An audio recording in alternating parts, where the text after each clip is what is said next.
Início então ao nosso encontro de estudos para o Livro dos Espíritos dessa noite. Hoje é dia 18 de maio de 2022, uma quarta-feira. Nós estamos às 19 horas e 34 minutos. Nós estamos transmitindo este encontro de estudos em nome da Associação Jauense de Estudos Espíritas, localizada aqui na cidade de Jaú, estado de São Paulo, Brasil. Estamos estudando no referido livro o capítulo 3, na sua questão de número 43. O item é o 2, formação dos seres vivos. Quem quiser acompanhar, isso vale para o Rafael e para o Edmilson, que provavelmente não tem o livro ainda. Nós estudamos pelo livro editado pela LAC, que é uma tradução do professor José Herculano Pires. Então vocês podem... eu já tentei encontrar o livro pela internet, em PDF, mas não existe. Existem outros tradutores, mas o professor José Herculano Pires não existe. E, na minha modesta opinião, é o melhor tradutor de Kardec, na minha opinião. Por isso que a gente estuda por ele. Mas é facílimo de comprar pela internet, nas livrarias, aí, talvez até aqui na banca do Livro Espírita, aqui em Jaú, vocês consigam o livro, tá bem? É muito interessante ter o livro, porque vocês poderão não só acompanhar os estudos, mas também fazer as suas anotações. Tenham sempre um caderno, uma folha de papel e um lápis, para vocês anotarem aquilo que é falado, e eventualmente surgir alguma dúvida, alguma necessidade futura, vocês poderem se basear nessas anotações para fazerem as suas perguntas, tá bem? Aqui é permitido concordar, discordar, ir embora, sair, atender celular, fazer o que quiser. A atenção e a necessidade é de cada um em adquirir o conhecimento. Então, aqui nós estamos num lugar onde se privilegia o conhecimento. Todo o resto é acessório, tá bem? Por isso que nós procuramos fazer do estudo da doutrina espírita o estudo de uma ciência, como ela é, porque ela é uma ciência, não tem nada a ver com religião, não tem nada a ver com hierarquia sacerdotal, com nada que se relacione com as religiões institucionalizadas, tá bem? Então sejam todos muito bem-vindos e vamos lá aos nossos estudos. Capítulo 2, Criação, item 2, Formação dos Seres Vivos, questão de número 43. Pergunta Kardec aos espíritos superiores: quando a Terra começou a ser povoada? Responde os espíritos o seguinte: no começo, tudo era caos. Os elementos estavam fundidos. Pouco a pouco, cada coisa tomou o seu lugar. Então, apareceram os seres vivos, apropriados ao estado do globo. Tudo a ver com aquilo que a ciência... comprovadamente a ciência ensina, não é? Exatamente isso. Não é fruto aí de um acaso aí, não, como alguns cientistas gostam de dizer, né? Questão de número 44. De onde vieram os seres vivos para a Terra? Resposta dos espíritos superiores: a Terra continha os germes que esperavam um momento favorável para desenvolver-se. Os princípios orgânicos reuniam-se desde o instante em que cessou a força de dispersão e formaram os germes de todos os seres vivos.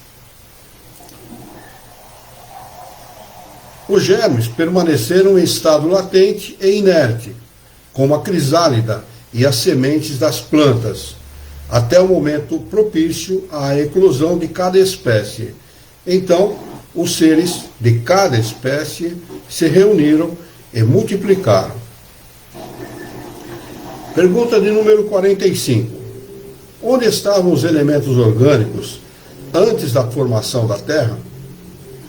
Resposta: estavam, por assim dizer, em estado fluídico, no espaço, entre os espíritos, ou em outros planetas, esperando a criação da Terra para começarem uma nova existência sob um novo globo.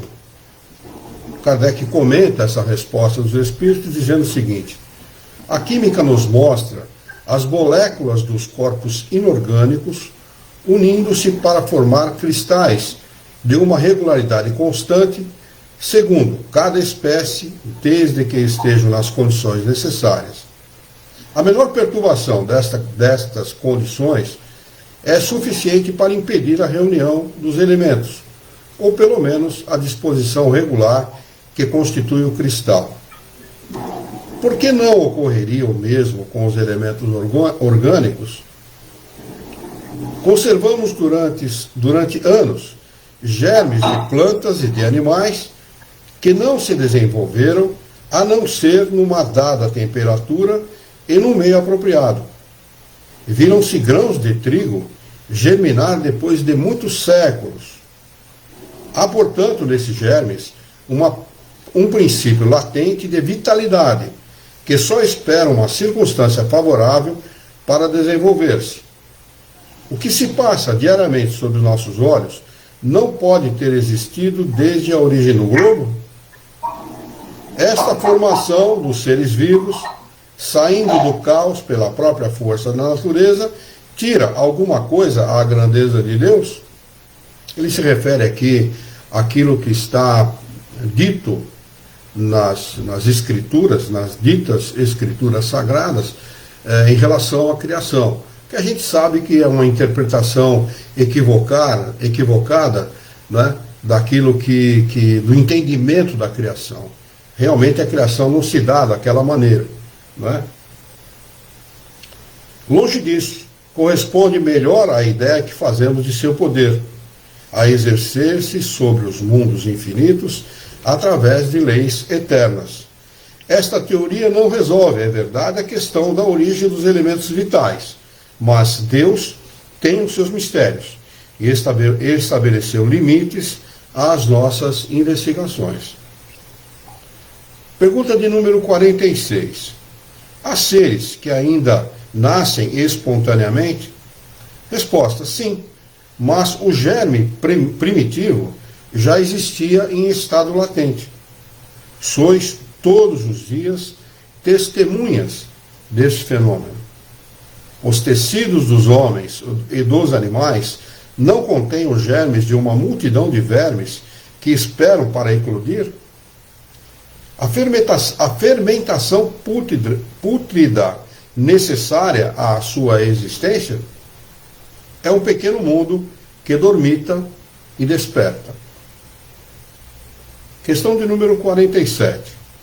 A espécie humana se acha entre os elementos orgânicos do globo terrestre? Resposta: sim, e veio a seu tempo. Foi isso que deu motivo a dizer-se que o homem foi feito do limo da terra. 48. Pergunta: podemos conhecer a época da aparição do homem e de outros seres vivos na terra? Resposta: não. Todos os vossos cálculos são quiméricos.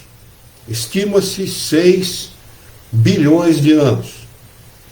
A ciência estima alguma coisa próxima a isso. A religião diz 4.000 anos atrás, ou 6.000 anos atrás, segundo Moisés. Então, aí, entre a ciência e a religião, uma divergência muito grande, e entre aquilo que a gente imagina e a verdade, uma divergência bastante grande também. Todos os nossos cálculos são quimeras, né? Questão de número 49. Se o germe da espécie humana estava entre os elementos orgânicos do globo, por que o homem não mais se formam espontaneamente como em sua origem? Boa pergunta de Kardec aos espíritos superiores, né? Se não fossem superiores, teriam sido colocados numa saia justa. Resposta dos espíritos: o princípio das coisas permanece nos segredos de Deus, mas podemos dizer que os homens, uma vez dispersos sobre a terra, absorveram em si mesmos os elementos necessários à sua formação, para transmiti-los segundo as leis da reprodução. O mesmo aconteceu com as demais espécies de seres vivos. Quem providencia a vida é o Criador. Quem a dissemina é o próprio homem, não é? Pelas heranças que ele... pelas heranças segundo a formação através da reprodução. É isso que ele está explicando aqui. Alguma dúvida a respeito daquilo que nós estudamos até aqui? Porque nós vamos começar no item 3, povoamento da terra. Está claro aquilo que nós estudamos? Para mim está claro. Tá bem. Povoamento da terra. Adão. Pergunta de número 50. A espécie humana começou por um só homem? Porque o que prega a religião é isso, não é? Adão e Eva. Resposta dos espíritos superiores: não. Aquele que chamais Adão não foi o primeiro, nem o único a povoar a terra.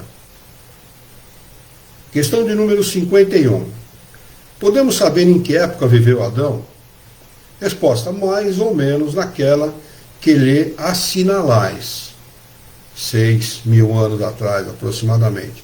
Ou cerca de 4.000 anos antes de Cristo. Para nós, 6.000 anos da nossa época, né? Antes de Cristo, 4.000 anos. Nós estamos a 2.000 anos depois de Jesus, aproximadamente, um pouco mais, e 4.000 anos antes dele viveu este homem que aparece na religião com o nome de Adão, né?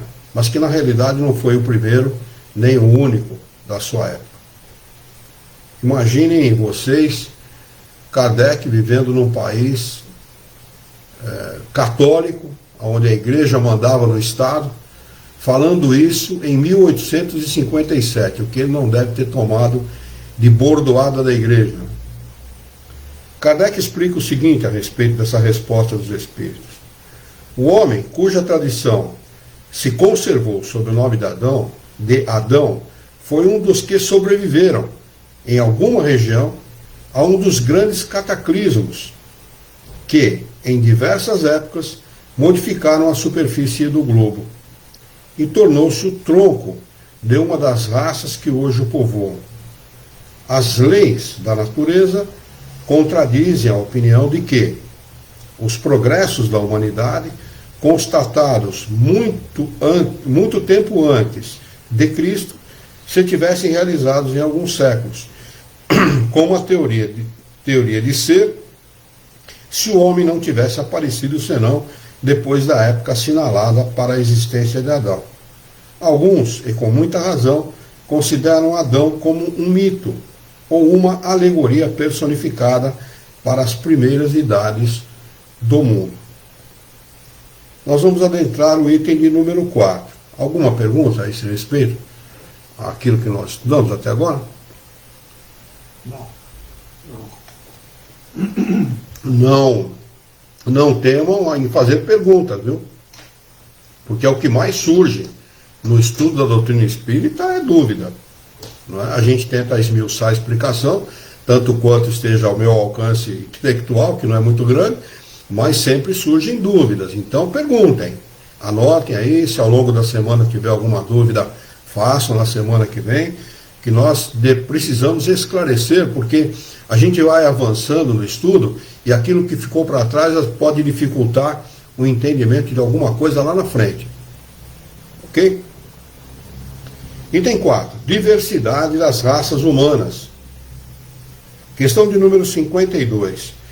De onde vêm as diferenças físicas e morais que distinguem as variedades de raças humanas na Terra?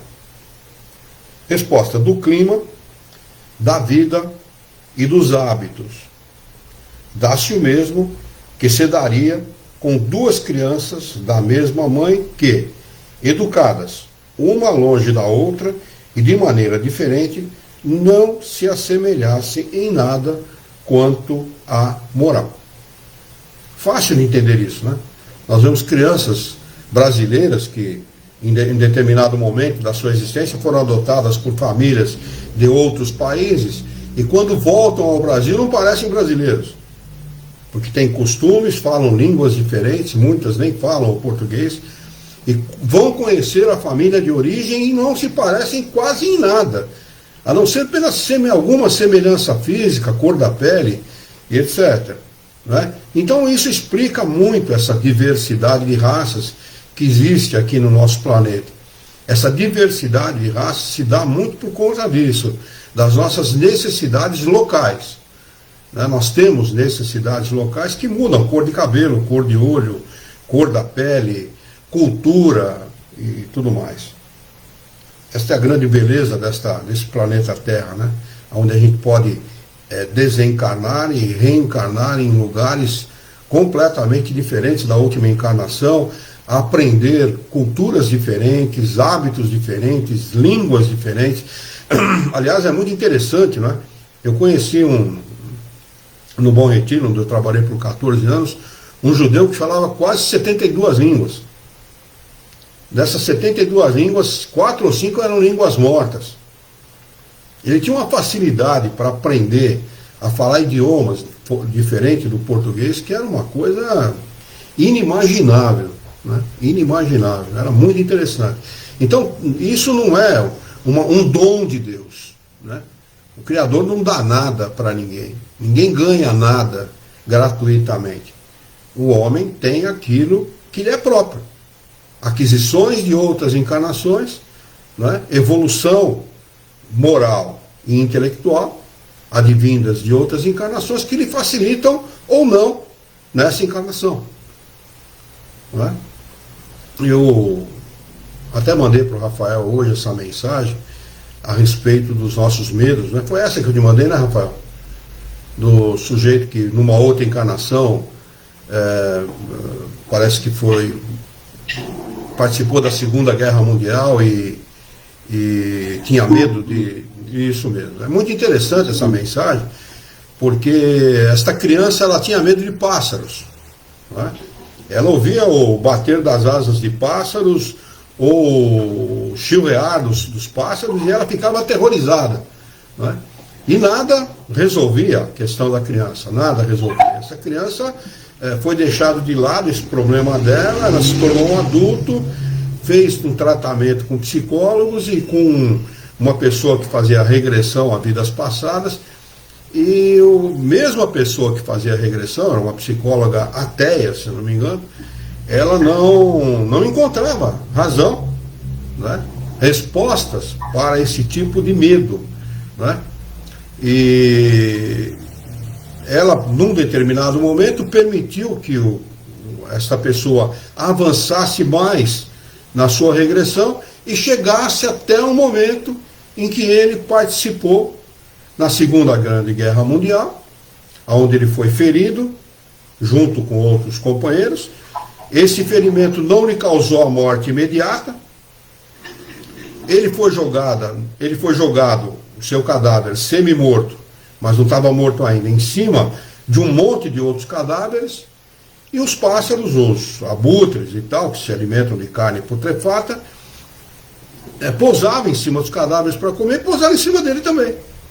E ele ouviu o bater de asas, e aquilo, ele morreu dessa maneira. Deve ter sido uma morte horrível, né? Terrível para ele, aterrorizante, né?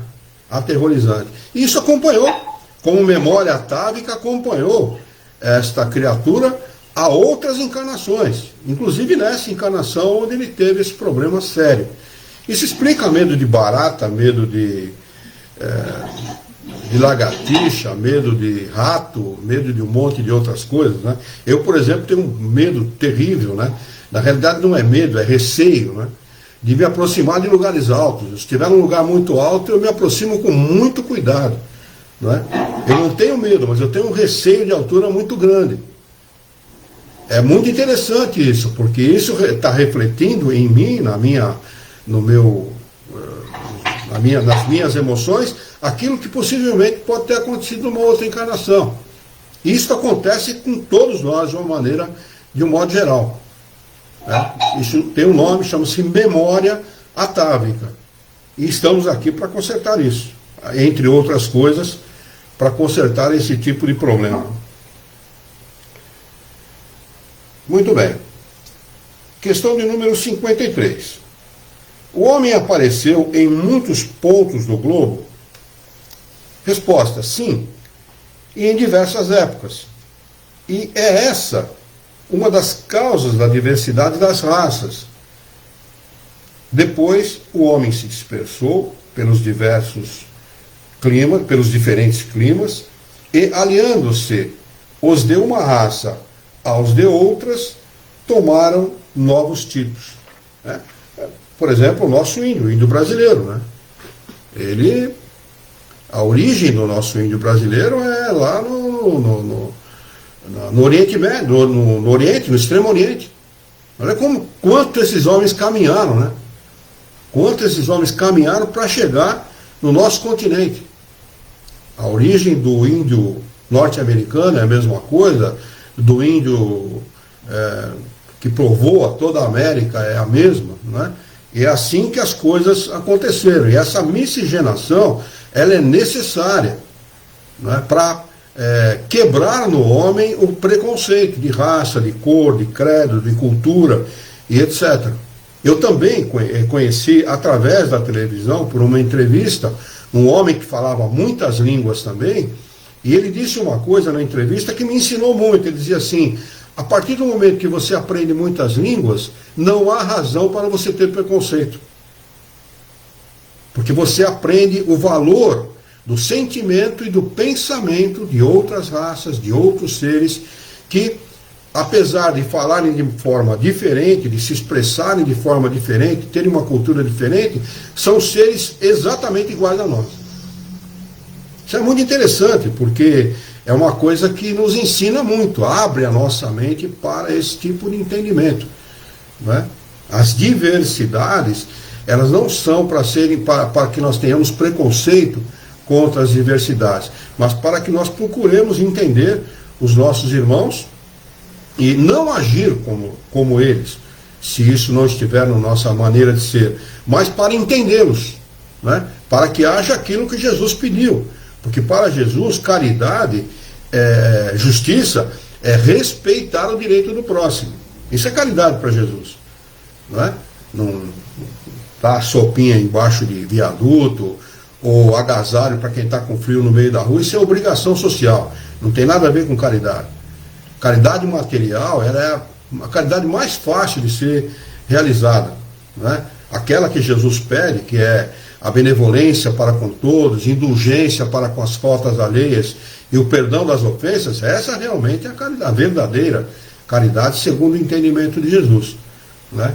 Então, preconceito é uma coisa que nós temos que afastar da nossa maneira de pensar e de agir, para que nós possamos agir com mais justiça e respeitar o direito alheio, que é o que todo mundo não faz, né? Você vê nas cidades por aí, o sujeito estaciona um veículo, ele não quer saber se vem mais um atrás, se vai ter necessidade daquela vaga, se não vai, ele estaciona e toma vaga de 2, 3 automóveis, não quer nem o sujeito com uma moto toma vaga de automóvel. Ele não quer saber se vem gente atrás precisando da vaga ou se não vem. Então, esse egoísmo que caracteriza as ações humanas é que precisa desaparecer no entendimento de que o preconceito não deve fazer parte do nosso cotidiano. Muito bem. Questão de número 54. Pergunta: se as espécies humanas não procedem de um só tronco, não devem os homens deixar de considerar-se irmãos? Resposta: todos os homens são irmãos em Deus, porque são animados pelo Espírito e tendem para o mesmo alvo. Quereis sempre tomar a palavra ao pé da letra. O que os espíritos superiores responderam a Kardec? Olha, a origem do homem não é o homem. Quando Jesus conversa com Nicodemos, que ele fala assim: olha, o espírito provém do espírito e o corpo provém do corpo, ele estava falando exatamente isso. Corpo e espírito não tem nada a ver um com o outro. O espírito, ele vai aonde quer e sopra aonde quer, disse Jesus. O espírito é livre. Não existe nosso lar, não existe nada disso. O espírito, quando ele desencarna, ele fica em estado de erraticidade, livre, sem corpo físico. E o corpo não. O corpo é um problema. Porque o corpo, ele tem aquela aparência, ele não muda, enquanto que o espírito dá a aparência que ele quiser para si. Quando nós vemos um parente, um amigo, um desencarnado que nós conhecemos aqui na Terra, nós só reconhecemos este espírito pela aparência que ele dá ao seu perispírito. Porque ele não tem aquela aparência. A aparência que ele dá, ele, pelo pensamento, ele molda o seu perispírito e dá a aparência que ele deseja para que o outro o reconheça. Por exemplo, em sonho, ou então uma pessoa que tenha vidência, uma pessoa que consiga ver os desencarnados, porque ninguém vê espírito, né? Os nossos olhos não estão apropriados para ver os espíritos. Nós vemos o perispírito do espírito, que dá a aparência que ele deseja. Por exemplo, um espírito que deseja assustar alguém, ele se dá a aparência que ele deseja. A aparência de um animal, de um cavalo, de um demônio, do diabo, sei lá do que ele quiser. Eu, quando era criança, sonhei com o diabo, ele me assustou pra caramba. Era uma criança, tinha uns 4, 5 anos de idade. Estava acontecendo uma coisa em casa e eu, em espírito, tentava defender uma pessoa, e esse espírito que queria prejudicar essa pessoa se deu a aparência de um demônio. E eu fiquei muito assustado no sonho. Mas o demônio não existe, o diabo não existe, nós sabemos disso. Então por que o espírito se deu aquela aparência? Para me assustar. Para infundir medo, infundir temor. Porque toda vez que a gente fica com medo, com temor de alguma coisa, nós ficamos fragilizados. Nós perdemos força, perdemos capacidade de decisão. É onde a gente fica fragilizado. Então o espírito dá a ele a aparência que ele deseja pelo perispírito. Então ele diz assim: todos os homens são irmãos em Deus, porque são animados pelo espírito. Quer dizer, a nossa aparência, quando a igreja diz que nós somos criados à semelhança de Deus, não é pelo corpo, é pelo espírito. Os homens não têm, os homens encarnados não são semelhantes a Deus. Quem é semelhante a Deus é o espírito, a essência. O corpo não é nada, o espírito é tudo.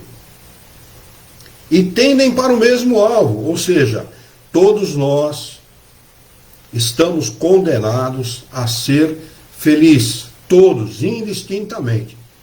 O nosso destino é a felicidade. Por ora, nós sofremos. Por que motivo? Sofremos porque somos ignorantes. Desconhecemos a verdade, ou não confiamos nela. Os homens não confiam em si mesmos, nem confiam em Deus. Como é que pode confiar em Deus se não confia em si? E não confiam na vida. Portanto, não arregaçam as mangas para trabalhar pela própria felicidade.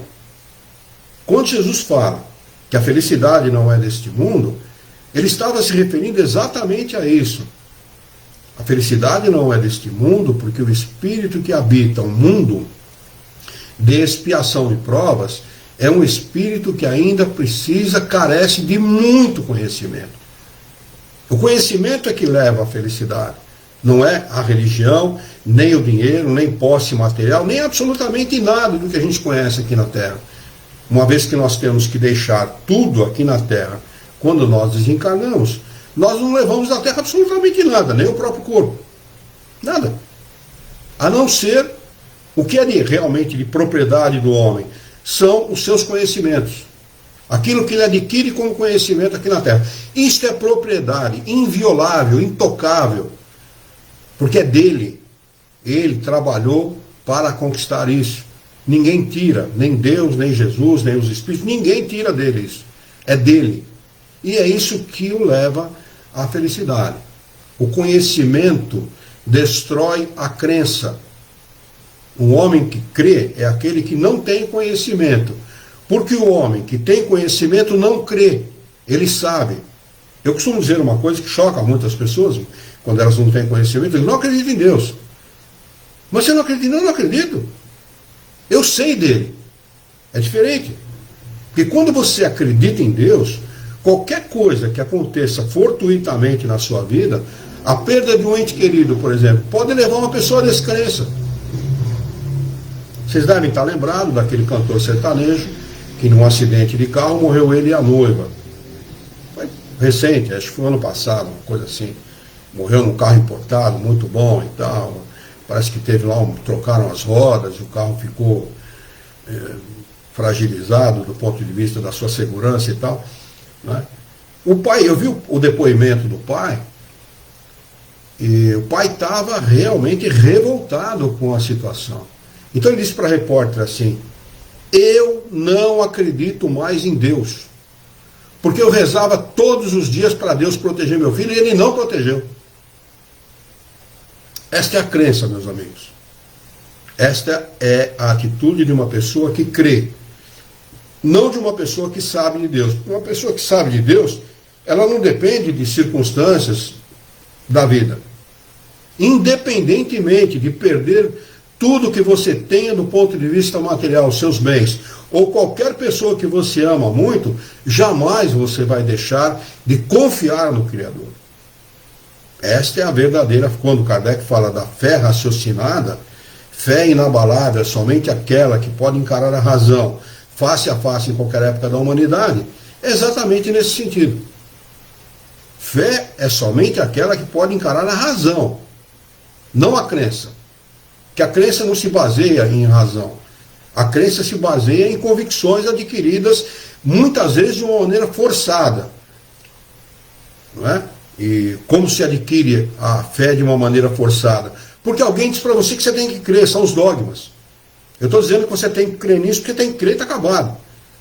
Mas me explique por quê. Não tem explicação, é mistério.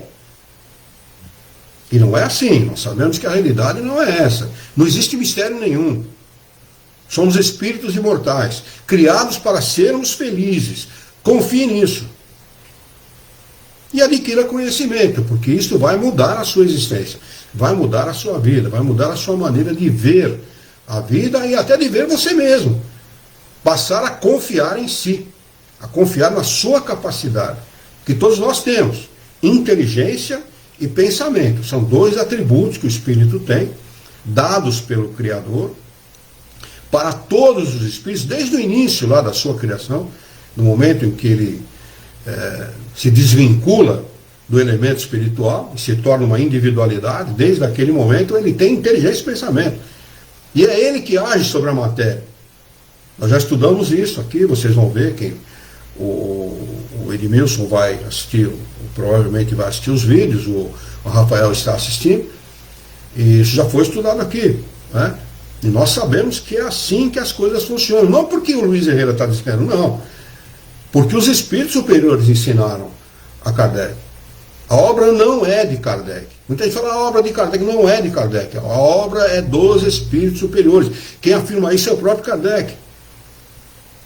Não é como ela surgiu na Terra? Por vontade de Jesus. Jesus disse quando esteve aqui, e ele esteve. Tá certo? Porque eu confio nisso, porque os espíritos superiores afirmam isso. Que não há um documento sequer que afirme, ou que mostre, ou que comprove a existência de Jesus, mas ele esteve aqui entre nós, os espíritos superiores afirmam isso, e ele prometeu o Paráclito, o Paráclito, ou o Espírito de verdade. Ele retornaria para explicar tudo de maneira ampla e clara. E é isso que o Espiritismo faz. O Espiritismo não diverge em nada do cristianismo, não da Bíblia. Que a Bíblia, o que ela tem de origem divina, são os 10 mandamentos apenas. Todo o resto é uma legislação civil com o objetivo de dominar um povo semi-selvagem.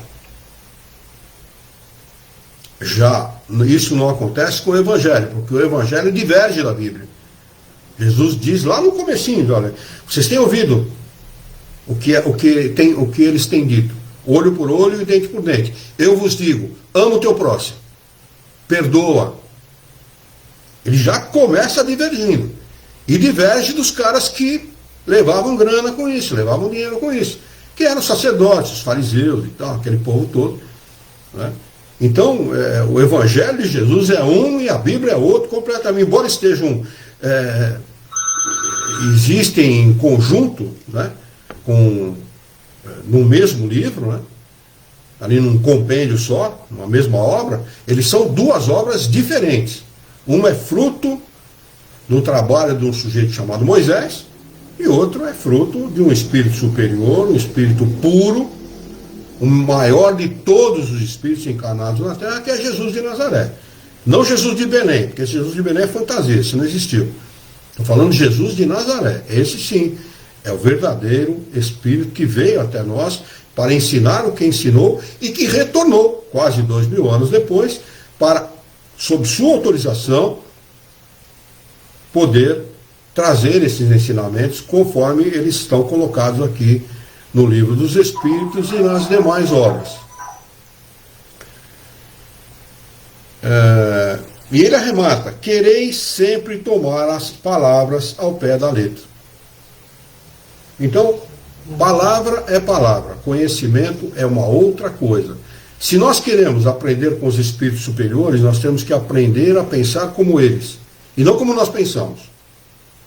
Nosso mundo é uma coisa, o mundo dos espíritos, no qual nós estaremos em breve, porque todos nós vamos desencarnar um dia, é uma coisa completamente diferente do nosso. Totalmente diferente. Não tem nada a ver com nós. Nada a ver.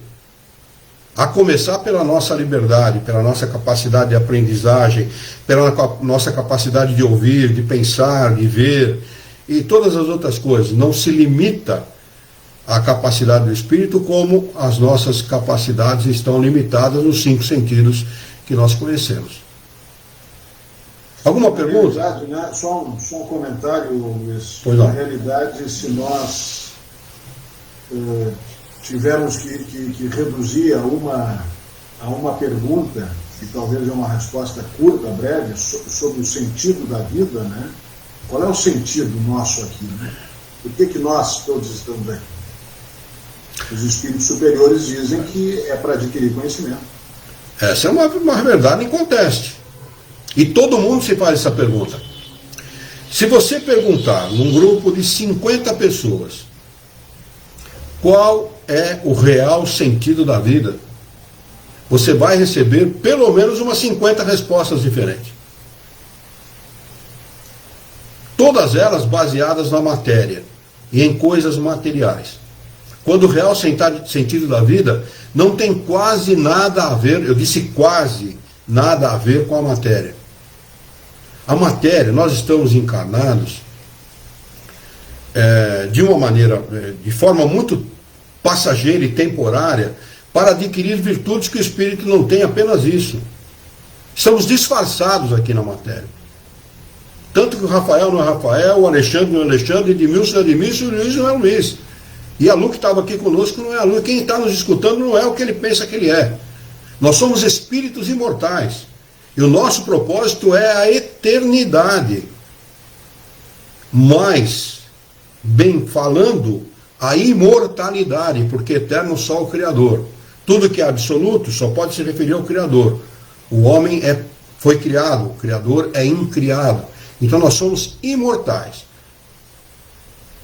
A vida aqui na Terra, tudo aquilo, todas as atribulações, os sofrimentos, os problemas, tudo aquilo que nós vivenciamos aqui, são coisas que nós temos que vivenciar porque o espírito necessita dela.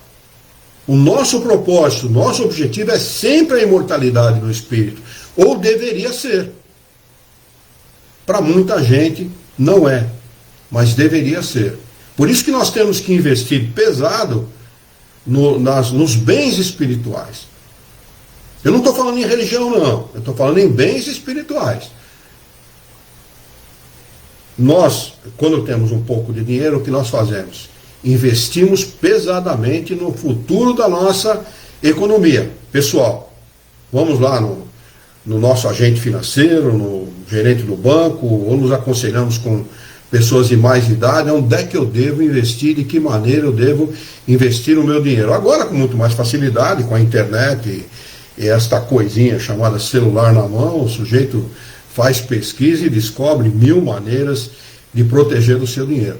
E ele faz tudo para conseguir isso. Tudo. Não é isso? Nós deveríamos agir assim com os nossos bens espirituais. Por quê? Se as coisas materiais são temporárias, os bens espirituais não são. São permanentes. Então, onde está o nosso real interesse? A própria fragilidade da nossa saúde, da saúde do corpo físico, demonstra isso. Não existe nada mais frágil aqui neste mundo que a nossa saúde. O homem está bem no momento e no momento seguinte ele pode estar desencarnado. O homem está bem no momento e no momento seguinte ele pode estar entrevado numa cama, passando por uma doença grave, às vezes meninos de 30 e poucos anos, entrevados numa cama com AVC, com problemas seríssimos de saúde, provocados por distúrbios físicos. Então, essa fragilidade demonstra, ou pelo menos deveria demonstrar ao homem, que primeiro, a vida é passageira. E que segundo, seus interesses não estão na matéria. Matéria é apenas temporária, tem objetivos claros. E não são os bens materiais. Não são. Todos nós aqui já temos alguma maturidade, sabemos que isto é verdadeiro.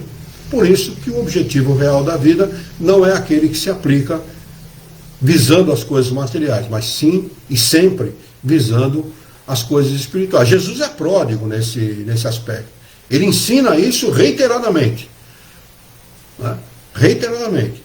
Olha, cuidado onde você constrói a sua casa. O homem sábio constrói a casa sobre a rocha e não sobre a areia.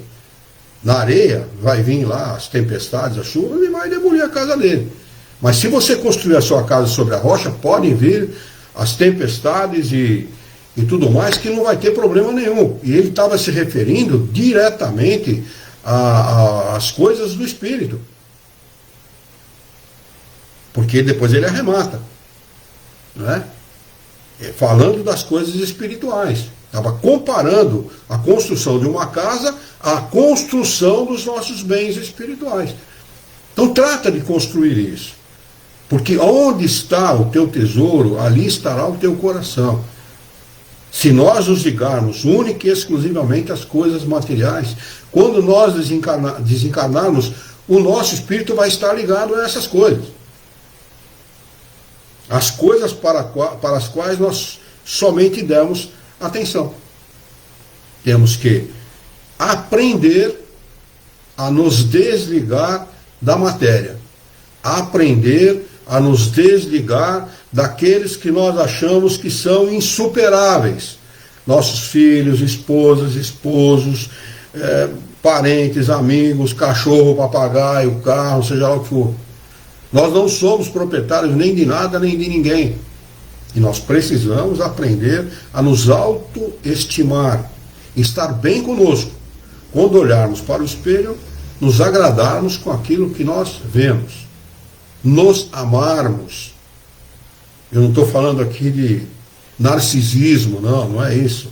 Eu estou falando aqui de aprender a nos amar, porque somos filhos de Deus. E somos criados para a felicidade. E nos desligarmos das coisas espirituais. É necessário fazer isso. Das coisas materiais, desculpe, é necessário fazer isso. Nós temos necessidade das coisas materiais? É claro que nós temos, evidentemente que nós temos.